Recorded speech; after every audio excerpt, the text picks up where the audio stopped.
Salmo 27. ¿Me acompaña, por favor? Abriendo la palabra del Señor, el Salmo 27. Me va siguiendo con su mirada, por favor. Dice el Salmo 27:1. Jehová es mi luz y mi salvación, y quién temeré. Jehová es la fortaleza de mi vida, y quién temeré que me salve. Cuando se encontraron con enemigos malignos, mis poseedores, mis enemigos, para comer mis grandes enemigos regresaron y cayeron. Mis hermanos, que el Señor sea siempre nuestra fortaleza por nuestras vidas y poder seguir caminando con Él todos los días de nuestra vida. Vamos a ponernos de pie para poder sentir con manos del Señor. Oremos, mis hermanos. Amado Padre Celestial, bendito Jesús, gracias te damos por este tiempo que nos brindas, estar todos los frutos unánimes. Queremos estar todos los hermanos cantando juntos. Dios, gracias, porque sin ti nada somos, Señor. Queremos entregar esta mañana preciosa en tus manos, Padre, que satisfecho todo lo que hagamos, Padre, todo el resto de este día que tengamos aquí, Dios. Queremos adorarte en espíritu y en verdad. Queremos exaltarte con todo nuestro corazón, Señor. En el nombre del Padre, en el nombre del Hijo, en el nombre del Espíritu Santo, te adoramos. Amén. Y amén. Vamos a exaltar el nombre del Señor mismo. Oh Señor, te adoramos, te exaltamos con todo nuestro corazón.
Levántate, Señor, y que tus enemigos huyan delante de ti.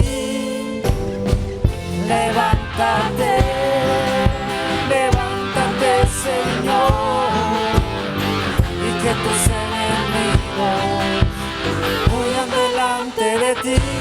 Mas los justos se alegrarán, cantarán con regocijo.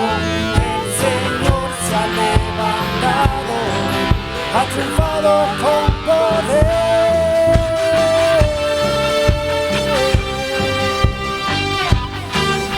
Sí, Señor, nos alegramos en tu presencia, Señor.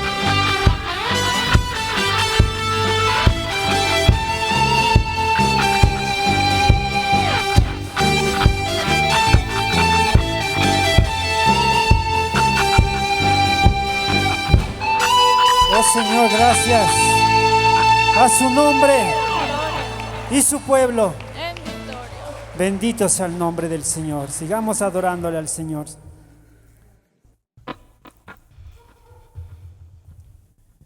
Padre Santo, te adoramos. Bendecimos tu nombre, Señor. Entramos al trono de tu gracia, Señor, para adorarte, para exaltarte, Señor.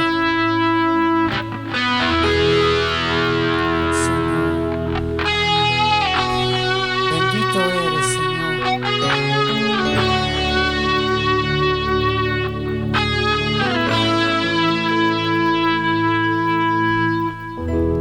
Digno es el Cordero Santo,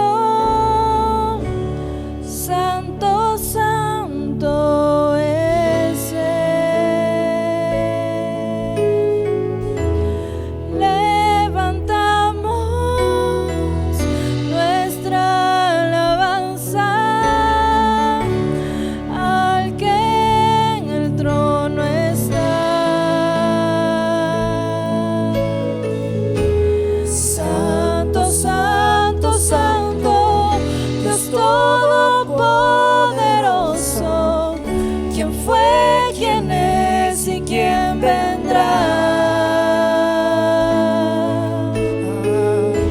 La creación hoy canta y damos gloria a Él. Tú eres digno por siempre y siempre.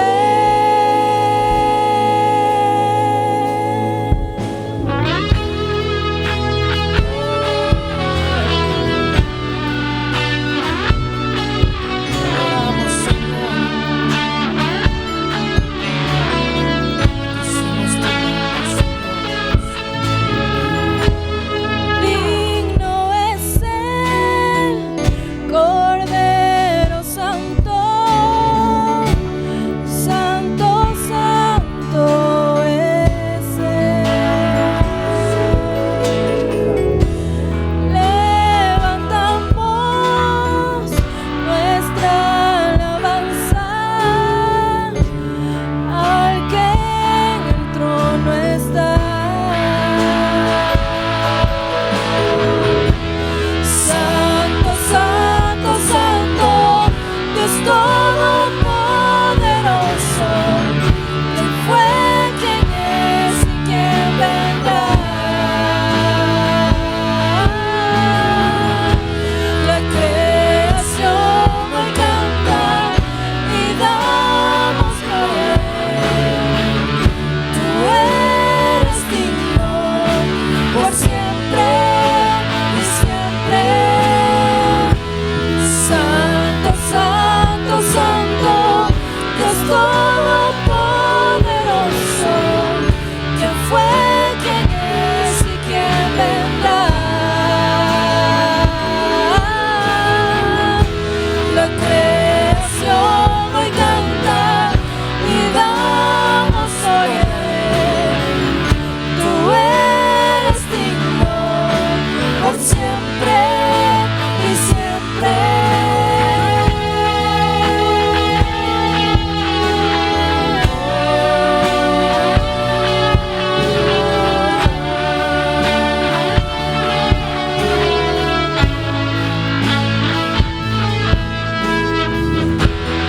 Santo, Santo, Santo, Dios Todopoderoso, ¿quién fue, quién es y quién vendrá?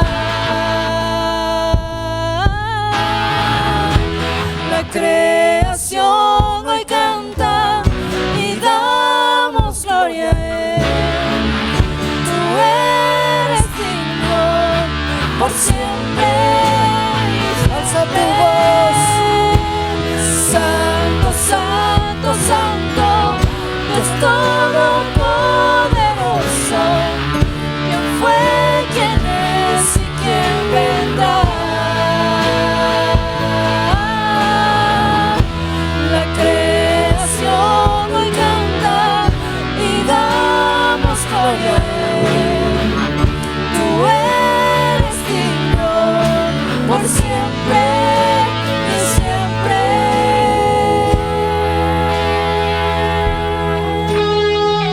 Oh, Señor, te adoramos. Bendecimos tu nombre, Señor. A ti sea la honra y la gloria por siempre, Señor. los siglos de los siglos. Te adoramos, Señor. Te adoramos, Señor.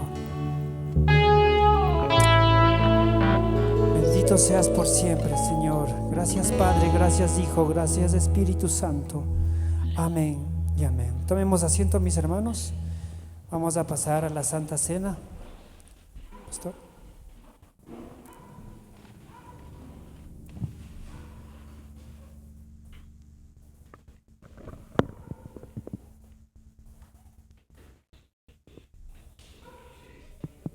Que el Señor los bendiga, mis hermanos, mis hermanas. Qué bueno que estamos en la casa del Señor. Y en esta mañana vamos a recordar el sacrificio de nuestro Señor Jesucristo. Y una de las cosas que debemos de analizar un poco es cómo se malinterpretó las figuras como las parábolas o las metáforas que Jesús enseñaba, ¿no?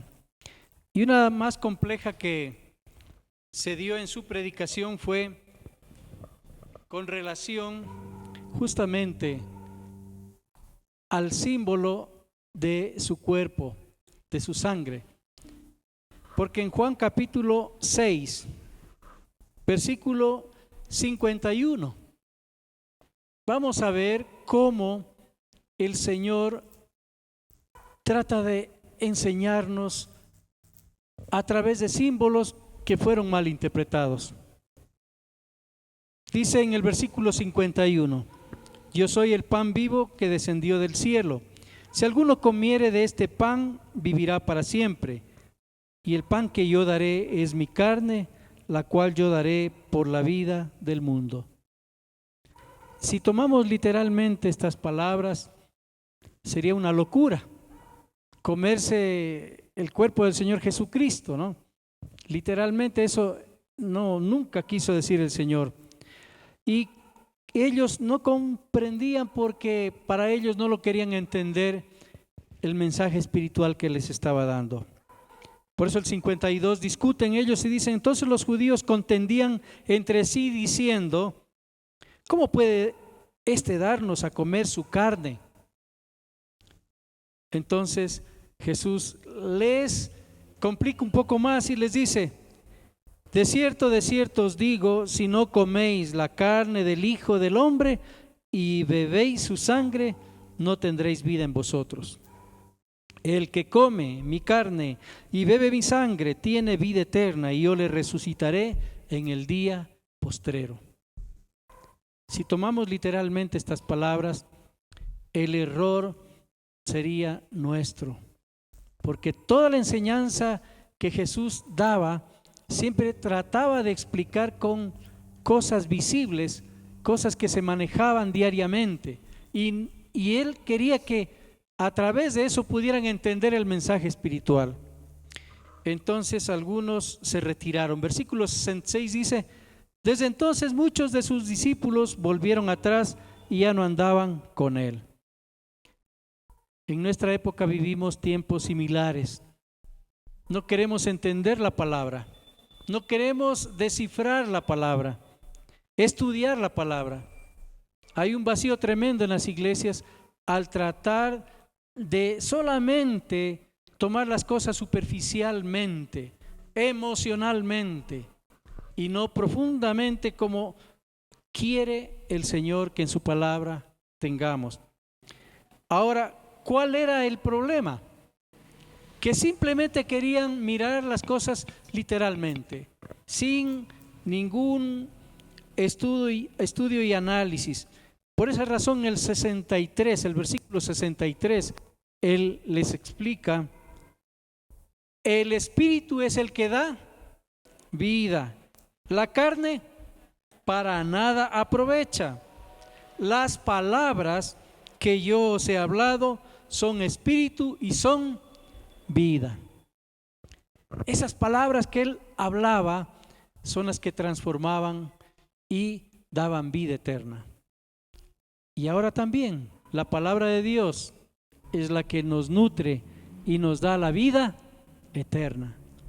Si alguien quiere ir a Dios o a Jesucristo sin la palabra, no llegará a ninguno, ni al Padre, ni al Hijo, ni al Espíritu Santo. Porque el único camino es Jesucristo, pero está revelado en su palabra. Busquemos más de la palabra, entendamos mejor y busquemos aquellas partes difíciles y tratemos de no tomar literalmente algunas frases que son más bien de una forma no literal, sino figurada, para que podamos entender mejor la palabra. Entonces, cuando Jesús toma estos símbolos, ahora ya explicados por Pablo en 1 Corintios capítulo 11, hablando de la Santa Cena.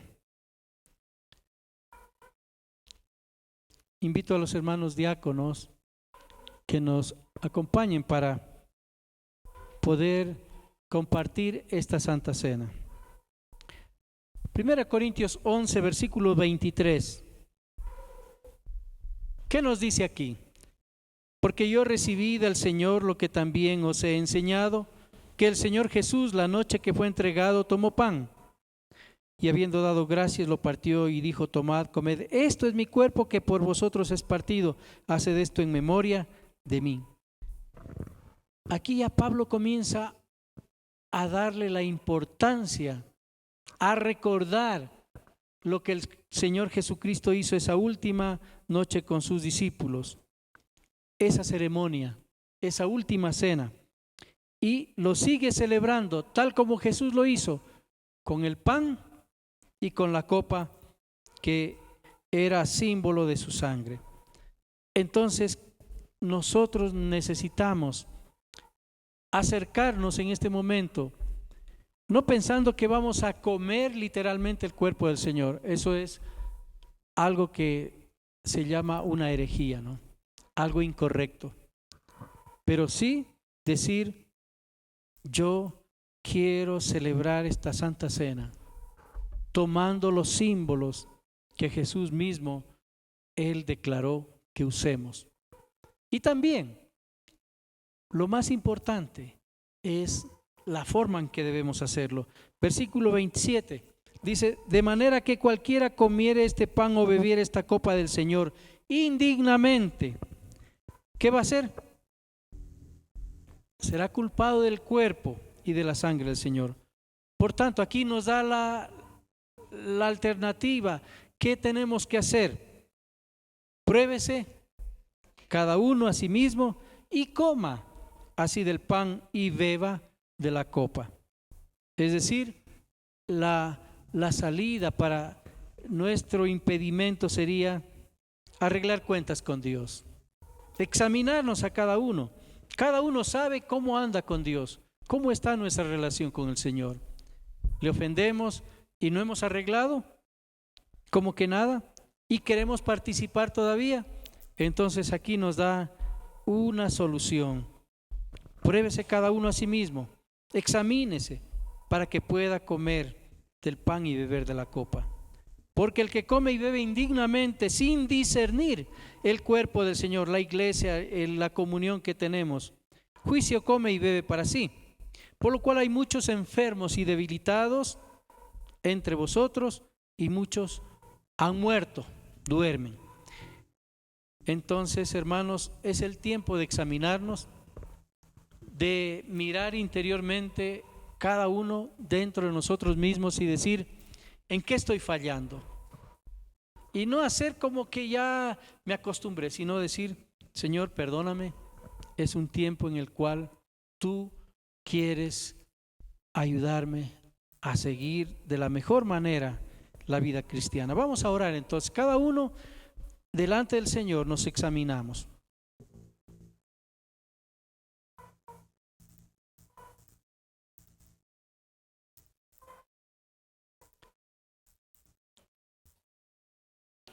Padre Santo, estamos delante de ti reconociendo que te fallamos. A veces con nuestra familia, a veces en nuestro trabajo, con nuestros amigos, o en cualquier otro lugar, hoy te pedimos perdón, sana nuestro corazón.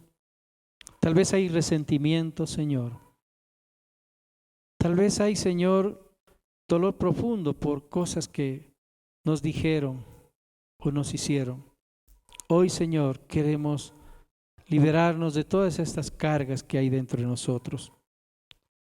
Y aún, Señor, si intencionalmente hicimos cosas que tú detestas, que tú reprochas, perdónanos, Señor, y guíanos a ser hijos que actuemos de acuerdo a tu voluntad. Te lo pedimos en el nombre de Cristo Jesús. Amén. Ahora voy a pedir que mi hermano Guillermo tenga la bondad de orar dando gracias por el pan, y también mi hermana Giovanita que ore dando gracias por la copa. Padre amado, Padre celestial, una vez más aquí en tu presencia, Padre amado, para darte las gracias por el sacrificio que hiciste tú en la cruz, Señor. Que nos bendigas, bendito Padre, que nos llenes de tu gracia y que podamos entender ese maravilloso sacrificio que tú hiciste en la cruz, que entregaste tu cuerpo, Señor, y que hoy recordamos a través de este pan que nos vamos a servir, bendito Padre. Gracias por todas las bendiciones que has dado aquí a la iglesia, a nosotros, Señor, y que siempre nos cuides y no nos desampares. En el nombre precioso de Cristo Jesús. Amén.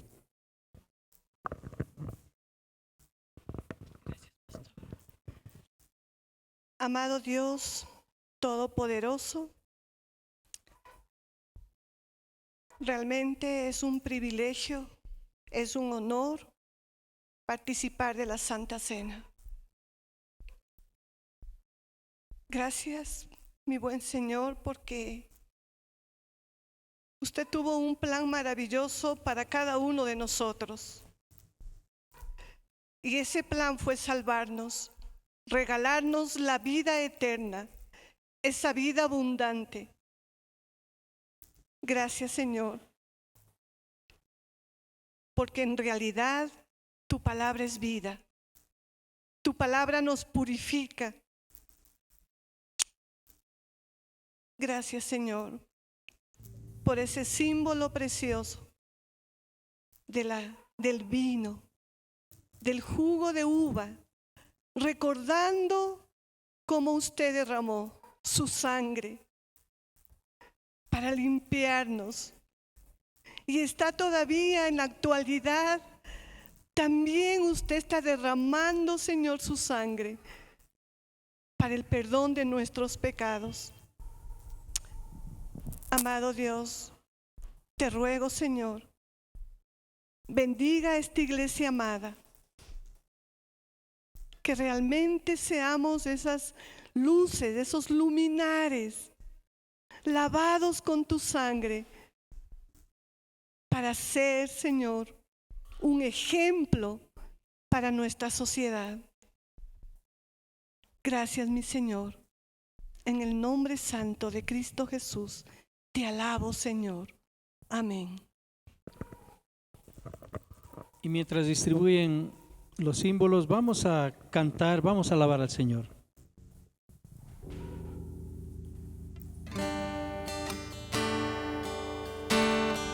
Oh Señor, gracias por este tiempo maravilloso de compartir tu mesa, Señor.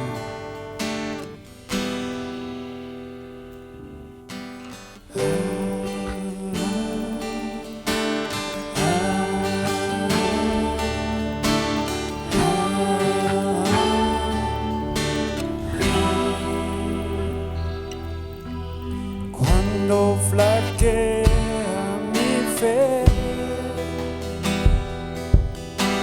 y siento desfallecer, cuando no pueda seguir y faltan fuerzas en mí, puedo a la mesa venir y puedo el pan compartir.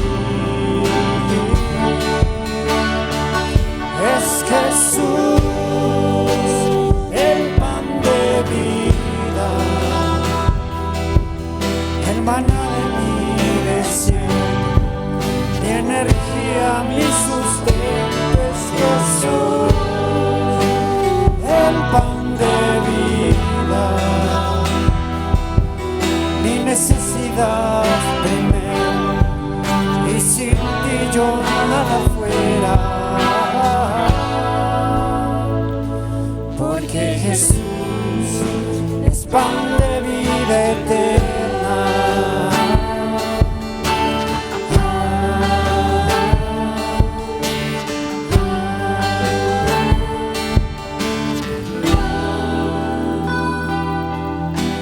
Cuando flaquea mi fe y siento desfallecer, cuando no pueda seguir y faltan fuerzas en mí, puedo a la mesa venir y puedo el pan compartir. Es Jesús, el pan de vida, el maná de mi desierto, mi energía, mi sustento es Jesús, el pan de vida, mi necesidad primero, y sin ti yo nada fuera, porque Jesús es pan de vida eterna. Es Jesús, el pan de vida, el maná de mi desierto, mi energía, mi sustento es Jesús, el pan de vida, mi necesidad primero, y sin ti yo nada fuera, porque Jesús es pan de vida eterna.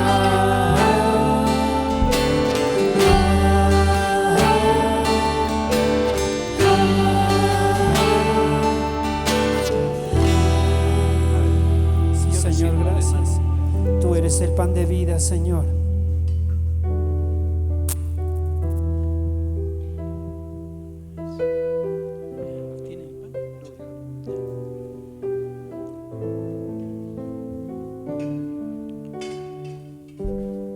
Porque yo recibí del Señor lo que también os he enseñado, que el Señor Jesús, la noche que fue entregado, tomó pan y habiendo dado gracias lo partió y dijo: tomad, comed, esto es mi cuerpo que por vosotros es partido, haced esto en memoria de mí.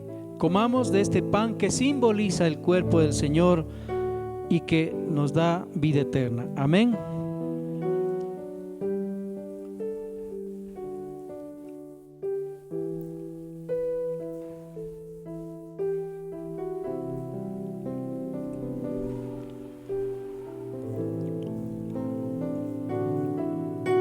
Asimismo tomó también la copa después de haber cenado, diciendo: esta copa es el nuevo pacto en mi sangre, haced esto todas las veces que la bebiereis en memoria de mí.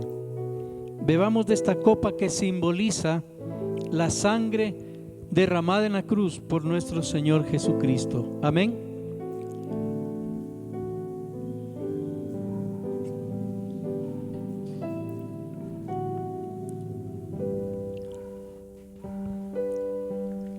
Te agradecemos, Señor, en este tiempo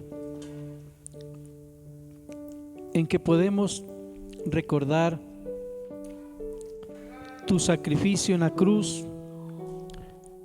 Tú nos diste vida eterna a través de ese sacrificio, pero también en este tiempo no solamente queremos recordar, sino despertar una sed espiritual en cada persona.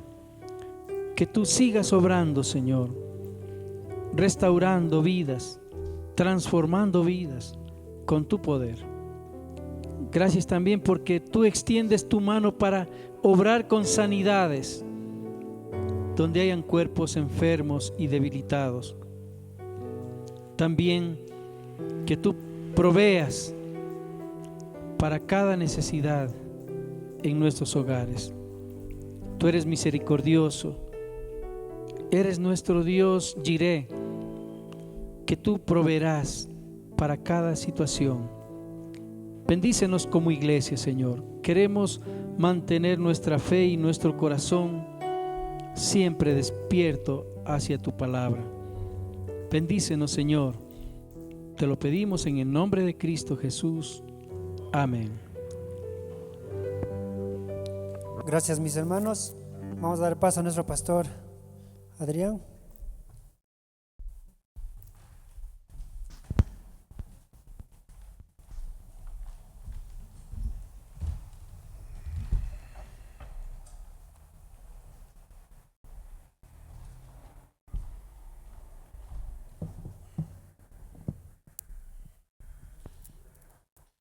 Muy buenos días, que el Señor les continúe bendiciendo.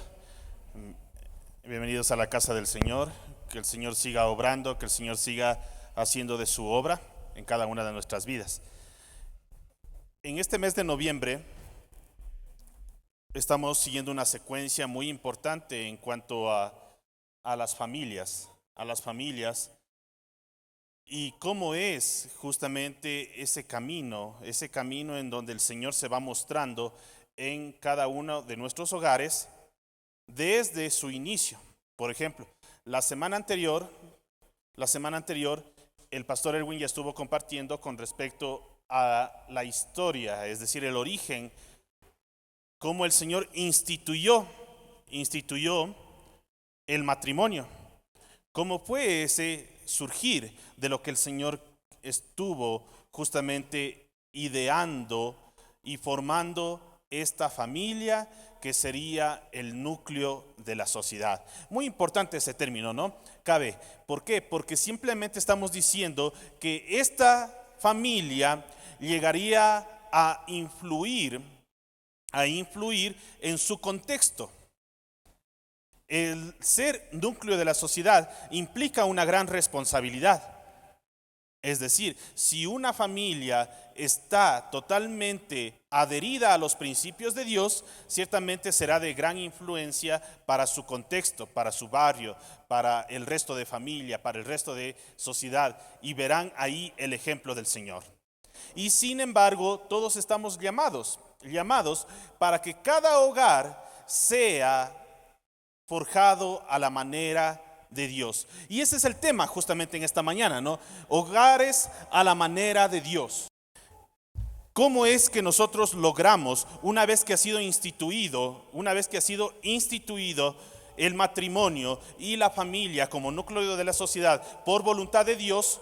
En cambio viene algo muy importante, es cómo logro que esa familia, cómo logro que mi hogar sea a la manera de Dios. Entonces comenzamos. Por favor, me ayuda. Primeramente partamos de la definición.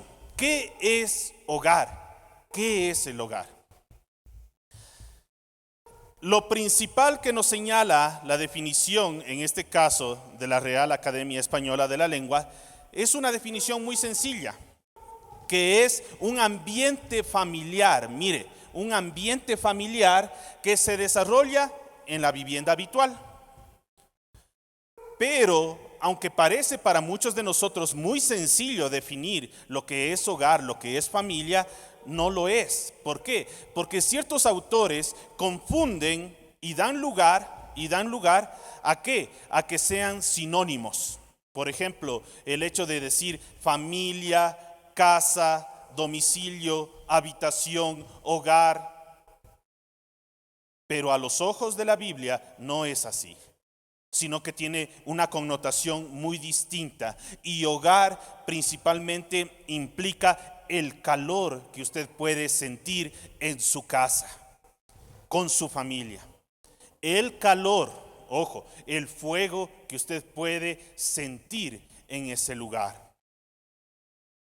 Y por ello es que muchas personas, muchos de nosotros quizás en alguna temporada no querían retornar a su casa porque no encontraban ese calor, ese fuego que el Señor quiere que usted tenga en su hogar a la manera de Dios. No hay quizás ese calor, y lastimosamente lo que puede encontrar quizás es un sitio muy frío y desolado, que es muy distinto, muy lejano a la idea del hogar de lo que el Señor quería. Y para ello, como les digo, la principal implicación está en Isaías 30:14. A pesar de ser un pasaje que tenemos que analizar, la antítesis nos explica y nos da justamente el fundamento que el hogar mayormente tiene que ver con ese calor. ¿Qué nos dice justamente ese versículo que está hablando, obvio, de este pueblo rebelde que había dejado al Señor? Dice: y se quebrará como se quiebra un vaso de alfarero, que sin misericordia lo hacen pedazos, tanto que entre los pedazos no se halla tiesto para traer fuego del hogar. Ojo esa frase, para traer fuego del hogar o para sacar agua del pozo. Este término hogar es tan singular que ni aún las escrituras le nombran en numerosas ocasiones, sino que ciertamente son escasos estos pasajes. Y aquí prácticamente, si tomamos la antítesis, es decir, lo contrario, significa que si el pueblo, si la casa está cerca de Dios, existe ese fuego para hogar, ese fuego de hogar. Sí, entonces ahí está la principal implicación de lo que implica este hogar. Sigamos. ¿Cómo logramos que un hogar sea establecido a la manera de Dios? ¿Sabe cómo lo logramos? Lo logramos de esa forma que a muy pocos quizás nos gusta. No, es muy difícil. Es decir, es mediante la obediencia, con el obedecer. Pero como ya desarrolló Pablo inclusive en Romanos 7, usted mismo lo sabe, lo ha leído, quizá lo conoce, él desarrolla y dice que en sus miembros, que en su cuerpo, no está lastimosamente el fluir hacia el bien, el hacer el bien que quiere, sino el mal que no se quiere, eso se hace. Entonces está contra naturaleza el hecho de obedecer. Si fuera sencillo obedecer, muchas cosas obviamente serían diferentes. Pero por el hecho que no es sencillo obedecer, es lo que vemos las consecuencias de la no obediencia. Y por ejemplo, en el pasaje, en la anterior diapositiva, nombraba Deuteronomio 8:1, que ciertamente nos dice el Señor: cuidaréis de poner por obra todo mandamiento que yo os ordeno hoy, para que viváis y seáis multiplicados, y entréis y poseáis la tierra que Jehová prometió con juramento a vuestros padres. Si nos damos cuenta, cuidaréis de poner por obra todo mandamiento que yo os ordeno hoy. Y algunos podrán decir, bueno, al leer Deuteronomio estamos hablando de la ley, entonces el Antiguo Testamento. Pero podemos nosotros manifestar que en el Nuevo Testamento, como cumplimiento de la sombra que es el Antiguo, hay muchos pasajes que de igual manera confirman esto que exige el Señor. Por ejemplo, ¿qué nos dice? El que me ama, mi palabra guardará. ¿O qué también dice? Si me amáis, ¿qué dice? Guardáis mis mandamientos, guardad mis mandamientos. Sí. Entonces, en todas las veces está establecido que si yo quiero establecer un orden a la forma de Dios, es mediante la obediencia. ¿Y qué debo obedecer? Entonces, ¿qué debo obedecer? Porque tranquilamente yo puedo establecer y decir, bueno, ¿qué de tantas cosas? Para esta parte, el apóstol Pablo nos dio un resumen muy importante en Efesios 5, desde el versículo 22 hasta el capítulo 6, versículo 4. En ese extracto nos está dando justamente qué es lo que debemos hacer como familia para lograr hacerlo a la manera de Dios. ¿Y qué nos dice? Ahí, primeramente, inicia, inclusive diciéndole a las mujeres, ¿no? Así, las que estén casadas, que se sujeten a sus propios maridos. Que se sujete. Para ello, los hombres deben amar a sus esposas, a sus mujeres, y no un amor superficial, un amor endeble, sino dice como Cristo amó a la iglesia y se entregó a sí mismo por ella. Entonces es un amor mucho más valedero de lo que muchas veces nosotros creemos. ¿Y sabe cuántas veces le repite? Le dice justamente en este caso Pablo al hombre que ame a su mujer, le dice 3 veces. 3 veces le tiene que insistir. Imagínese. ¿Qué será? ¿Que no entiende? ¿No se puede asimilar el idioma o algo por el estilo? Pero 3 veces le tiene que decir que los hombres deben amar a sus esposas. Y no debe haber pretexto para ello, porque puede decir, no, pero es que ame a su esposa. Es que no, ame a su esposa. Pero también viene la contraparte, ¿no? También le dice a las esposas que se sujete. Y asimismo le insiste 2 veces con este término, que se sujete, y más abajo le va a decir, y respete a su marido. Entonces, mire, asimismo le insiste como quien dice 3 veces, de parte y parte. Entonces, ¿qué quiere decir? Que de parte y parte somos como que un poco ruditos, ¿no? No entendemos fácil las cosas. Y necesitamos que nos insistan. Y ahí está la parte medular justamente del matrimonio. ¿Dónde comenzó esto de ser sujeto en este caso? Recuerda cuando en Génesis capítulo 3, el Señor le dijo que multiplicaría los dolores de parto a la mujer. ¿Y qué más le dijo? Ahí vino el dato agregado, ¿no? Una cuñita adicional. Y le dice, y te recuerdo que tu deseo será para tu marido. Y eso ha causado a lo largo de la historia grandes complicaciones. ¿Por qué? Porque de ahí nace justamente tanto esta revolución machista como esta revolución feminista. ¿Quién quiere tener el poder? Y siempre es la primera pregunta, sea de manera de broma o también de una manera seria. Pero ¿qué decimos? A ver, bueno, ¿y quién manda en esta casa? ¿Tú o tu mujer? ¿Y qué decimos? En esta casa se hace lo que yo digo. Pero le regresamos a ver a la esposa y le decimos, ¿sí o no, mi amor? Entonces ya aparece. De una u otra forma, la cuestión es quién verdaderamente establece un orden en el hogar. Ahí cabe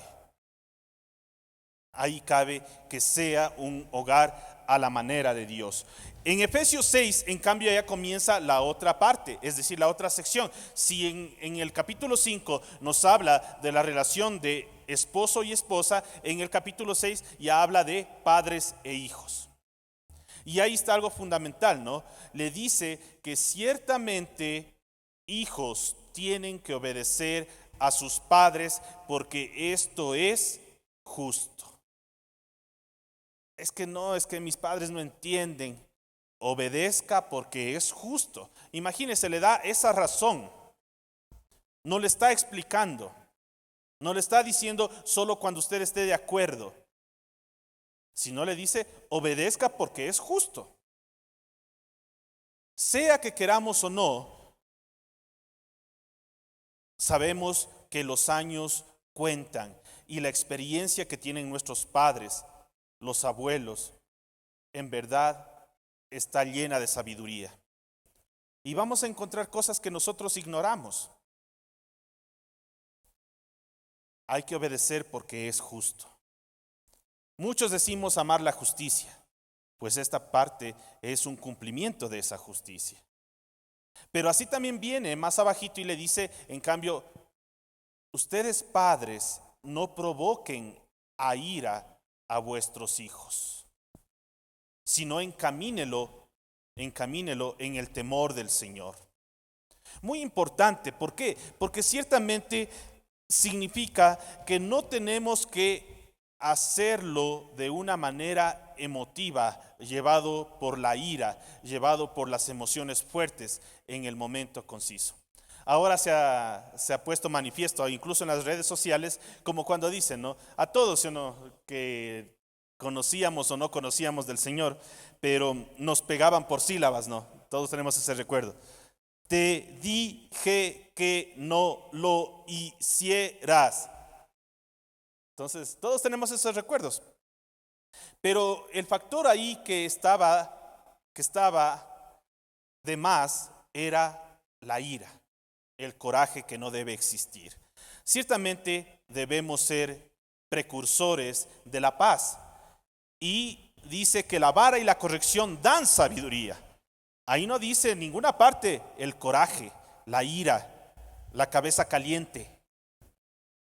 Entonces es muy importante saber discernir lo que implica ese obedecer de los hijos hacia los padres y que los padres no provoquen a ira a sus hijos. Hágalo con la sabiduría del Señor. Cuando justamente no exista mejor esa ira, esa cabeza caliente, que le puede llevar a cometer actos de los cuales se debe arrepentir. Mutuamente. Ahora, ¿qué vemos en nuestros vecindarios y en un montón de testimonios? Hijos que se ponen a discutir con sus padres, padres que se rebajan al mismo nivel de sus hijos y se dicen al mismo nivel tantos insultos. ¿Y qué crea eso? Resentimientos, enemistades, y se quebrantó el hogar. Entonces ahí no cabe un hogar a la manera de Dios.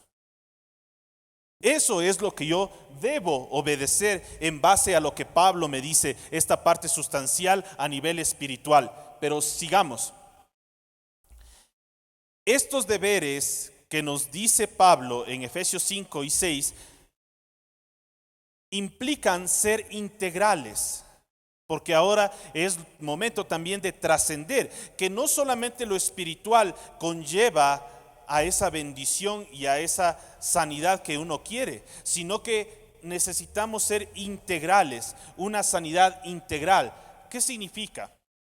Que estos términos implican no solamente esta sanidad a nivel familiar, que es la que perseguimos, sino también a nivel espiritual, a nivel emocional y a nivel económico.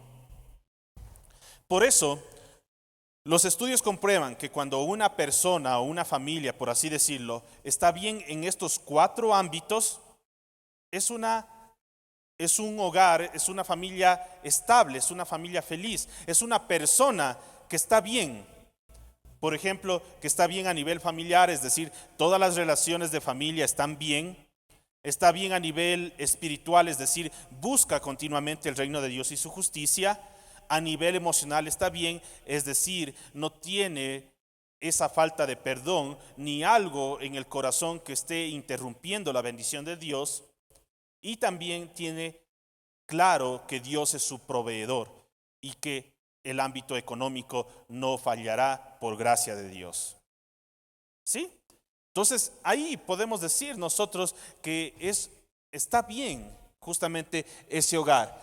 Pero vamos analizando brevemente cada uno de estos ámbitos. Por ejemplo, en el ámbito espiritual, primeramente hay que rescatar que se debe ejercer el sacerdocio. El sacerdocio. Y cuando hablamos de sacerdocio, principalmente, ojo, no estoy diciendo únicamente los varones, pero sí principalmente. Los varones están en esa tarea, en esa obligación de ejercer el sacerdocio en su hogar, en su casa. Y cada vez que hablamos de ese sacerdocio, por ejemplo, este pasaje en 1 Timoteo 3, 4 y 5, dice: el que no es capaz de gobernar bien su propia casa, ¿cómo podrá gobernar la iglesia de Dios? Entonces es una gran responsabilidad el hecho de ejercer el sacerdocio en el hogar. Y si es que no lo hace el varón, porque ciertamente quizás no conoce, está en desventaja, tiene menor nivel de madurez espiritual, a o B razón, pues hay muchas veces que toma la iniciativa el hijo, la hija, la esposa. Pero lo cierto es que para que un hogar se acople a la manera de Dios, debe existir el ejercicio de ese sacerdocio. Ciertamente, sí. Por ejemplo, el hecho de que cada uno de nosotros, los que por gracia de Dios servimos, implica que estamos cumpliendo justamente esos requisitos de obispado, de sacerdocio que nos dice 1 Timoteo 3. Y eso implica el altar familiar que ya se ha pronunciado varias veces aquí. Es decir, que cada uno de los hogares que constituyen esta casa de Dios, la iglesia, puedan tener su tiempo de cercanía, de intimidad con Dios como familia. Un día a la semana en el que usted le pueda dedicar esos momentos a estudiar, a orar, a alabar el nombre del Señor. Eso hace un hogar a la manera de Dios. Y es una gran responsabilidad para el que más conozca del Señor.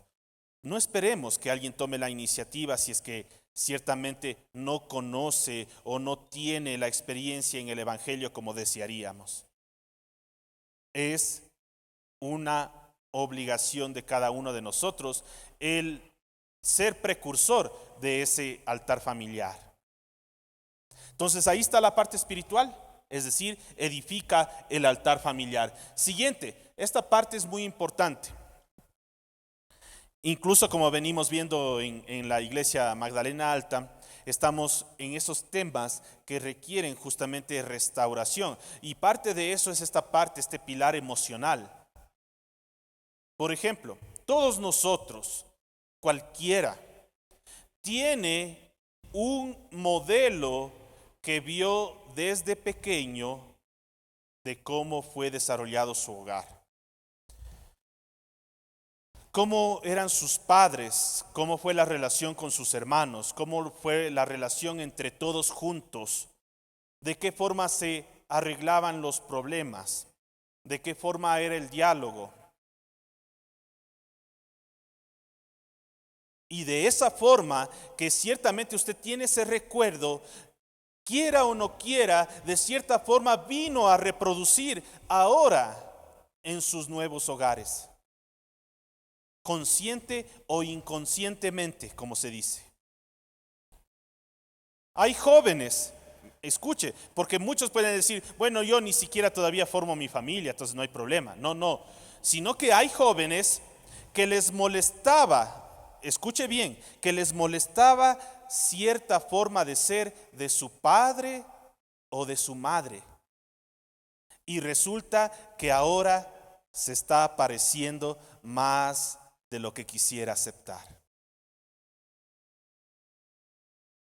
¿Qué sucede? Cuando ciertamente hay algunos jóvenes que se enfrentan bien fuerte con su papá, es porque son más similares de lo que pensarían, o con su mamá, son más similares de lo que pensarían.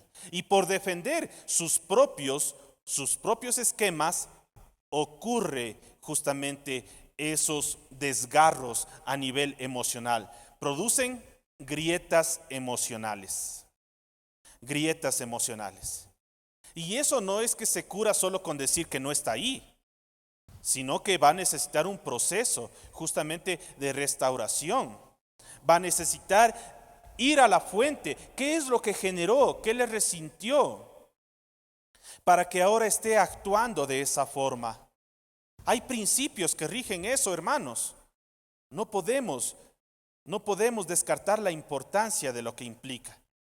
Por ejemplo, si faltó la figura paterna en el hogar y hay hijitas ahí, lastimosamente tienden a encontrar un hombre que puede ser igual o peor a la figura paterna que no hubo. Los recuerdos muy escasos que tienen de cómo fue su padre. Entonces todo eso es este pilar emocional que tanto nos interesa, porque incluso la Biblia habla justamente de esto, de la ira, por ejemplo, que dijimos en Efesios 6, que nos decía, no provoquen a ira, es decir, no estas emociones fuertes, ámbito emocional. La tradición oral también es respaldo de lo que significa el hecho de una transmisión emocional de las vivencias de una generación a otra. Pero en aquel entonces era exacto. La tradición oral era exacta. No como ahora, lastimosamente está muy marcada por la conveniencia y ahora parece teléfono descompuesto. En cambio ya es solo chismes. Es que tu abuelita dijo, es que tu mamá dijo y así, tantas cosas. Pero en aquel entonces era una tradición exacta, de tal forma que tenía que ser más exacto que si escribiera una carta. La tradición oral, de generación a generación, de lo que Dios ha hecho. Por ejemplo, en esos pasajes, ¿qué nos dice 1 Tesalonicenses 5:23? Nos dice que este mismo Dios de paz nos santifique por completo y que todo nuestro ser, tanto cuerpo, alma y espíritu, sean guardados irreprensibles hasta la venida de nuestro Señor. Hay estudiosos que dicen que es un pasaje añadido, que no está en los originales. Pero bueno, sea añadido o no sea añadido, lo cierto es que debe ser una sanidad integral, es decir, implica también el alma, lo cual es las emociones, el intelecto y la voluntad. Sí, vemos la trascendencia de esa parte integral, esa sanidad integral que quiere el Señor en cada una de nuestras vidas. Ese pasaje de Jeremías que nos dice que ciertamente, ¿qué hice para que me abandonaran, para que me dejaran vuestros padres y a la vez se hicieron vanos? Se hicieron vanos vuestros padres cuando dejaron al Señor. Entonces todo eso es ámbito emocional que debe ser atendido. La siguiente, por favor. Un hogar sano emocionalmente, pues será aquel que esté libre de estos resentimientos.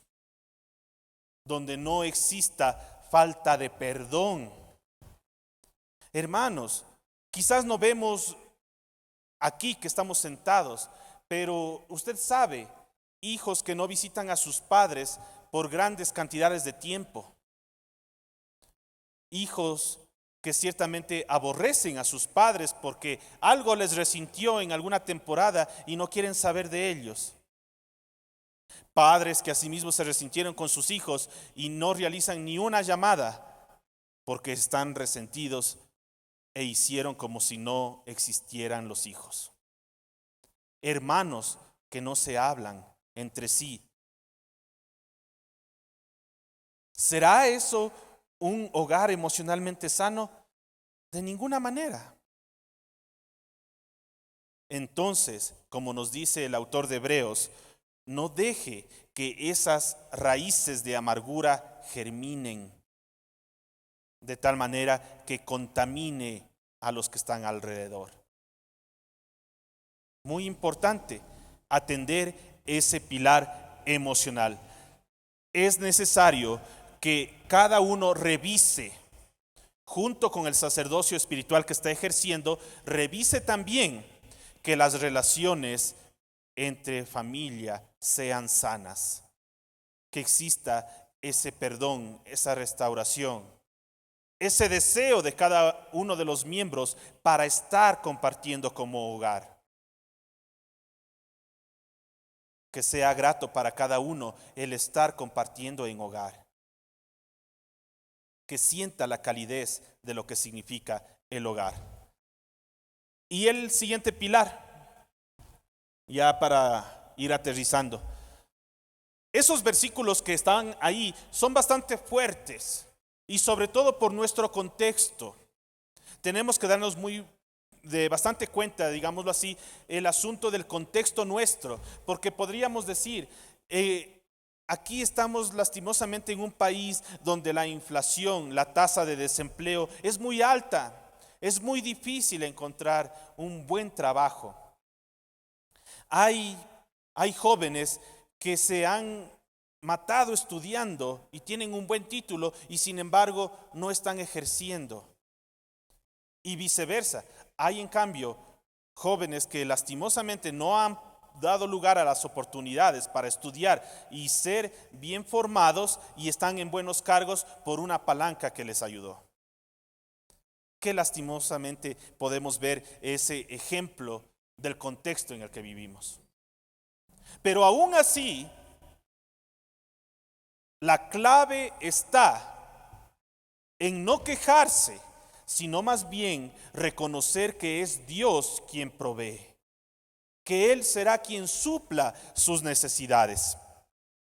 Estos pasajes, como le digo, son fuertes. Por ejemplo, 1 Timoteo 5:8 le dice que el que no provee para su casa, para los suyos, es peor que un incrédulo que ha negado la fe. Sin embargo, es el hecho de cumplir dentro del corazón el esfuerzo para poder mantener esa premisa que nos está diciendo el Señor a través de su palabra. Y el otro pasaje asimismo es fuerte. ¿Por qué? Porque le dice, ¿sabe qué? Hay quienes se esfuerzan, por así decirlo, en tener un trabajo, un sustento. Y está bien, lastimosamente, que no pueda encontrar. Pero, ¿sabe? Hay un detalle, dice. Que hay quienes no están ni trabajando, pero lastimosamente, para saber la vida de los demás, para eso sí son buenos. Le dice, está muy enterado, entrometido en la vida de los demás. Que de eso se cuide. Entonces, como dicen hasta las redes sociales, ¿no? Las cámaras antiguas, que eran las vecinas viendo todo lo que hace el vecino. Pues todo eso hay que tener cuidado. Pero ahí, mire, es fuerte este enfoque económico, pero desemboca en algo fundamental, y es que debe tener muy claro que Dios será quien añada lo que necesita. En esa fe radica este pilar económico, porque lastimosamente no tenemos el control para lo que nos amenaza a nivel estatal. De aquí a mañana no sabemos cómo se dispara la inflación, aún más el desempleo, los subsidios y tantas cosas que estamos viendo en nuestro contexto. Pero lo que sí debe estar claro es que nuestra fe debe estar firme en el Señor. Por tanto, para concluir, la siguiente, para concluir, ¿cómo debe ser entonces un hogar a la manera de Dios? Es justamente lo que hemos venido desarrollando. Primeramente, es el hecho de saber que un hogar a la manera de Dios glorifica el nombre de Dios. Glorifica el nombre de Dios. Es decir, ha establecido los principios que le dan gloria y honra al Señor. ¿A través de qué? No solamente, como les decimos, no solamente el ámbito espiritual, sino las relaciones sanas a nivel familiar, en un contexto emocionalmente sano y sabiendo que es Dios el que provee la parte económica. Entonces ahí tenemos estos cuatro pilares que convierten a un hogar en un hogar a la manera de Dios. ¿Qué estamos construyendo, hermanos?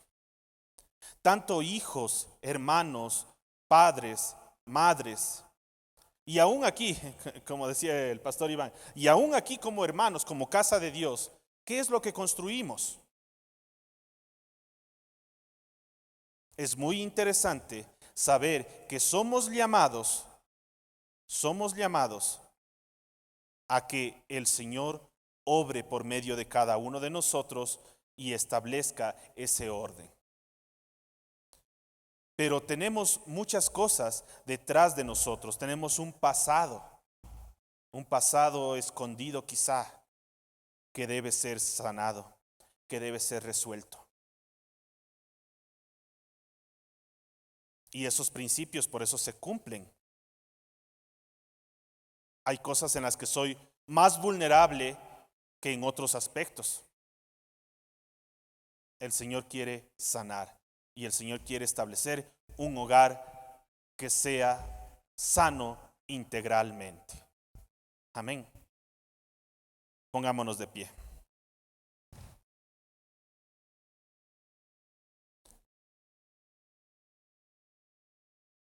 Vamos a orar al Señor por esto que hemos podido ver en esta mañana.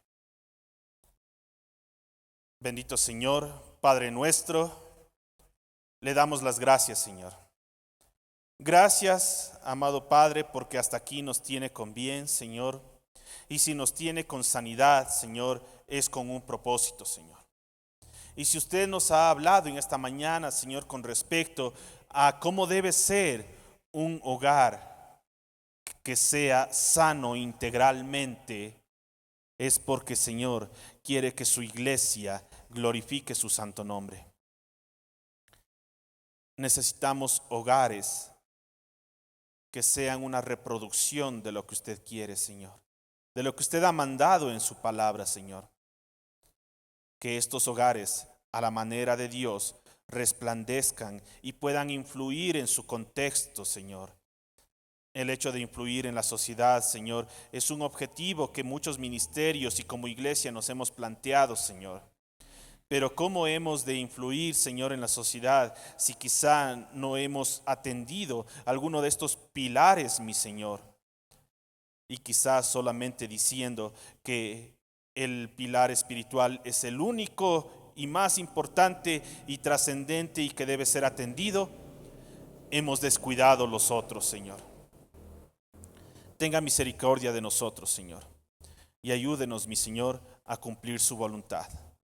Dejamos nuestras vidas en sus manos, en el nombre de nuestro Señor Jesucristo. Amén. Amén.